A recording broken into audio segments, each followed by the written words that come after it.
ಅವ್ರ ಹೆಸರು ಸುಭಾಷ್ ಸದಾಶಿವ ಬಳವಾಡ ಅಂತ ಹೇಳ್ರಿ, ನಂದೇಶ್ವರ ಖುದ್ದ. ವಯಸ್ಸು ಎಟ್ರಿ? ಅವ್ರಿಗೆ 31 ವಯಸ್ಸು. ಅವ್ರು ಇರೋದು ಖುದ್ದು 0.0. ಹಾಂ, ಅವ್ ಮದುವೆ ಆಗೈತೇನ್ರಿ? ಹಾಂ, ಮದುವೆ ಆಗೈತ್ರಿ. 2 ಮಕ್ಳು ಅದಾವು. ಅವ್ರ ತಾಯಿ ತಂದಿದ್ದಾರೆ. ಅವ್ರು 7 ತಿಂಗಳು ಕೂಸು, ಒಂದು 2 ವರ್ಷದೊಂದು ಕೂಸು, 1 ವರ್ಷ ಮ್ಯಾಗ ಒಂದು ಕೂಸು ಐತ್ರಿ, ಒಂದು 7 ತಿಂಗಳು ಕೂಸು ಐತಿ.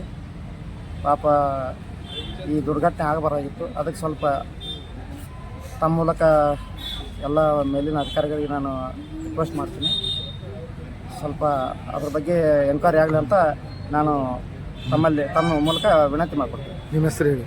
ಅಪ್ಪು ಸೈದಾಪುರ ಅಂತ, ನಾವು ಅವರ ಚಿಕ್ಕಪ್ಪ ಮಾತಾಡೋದು.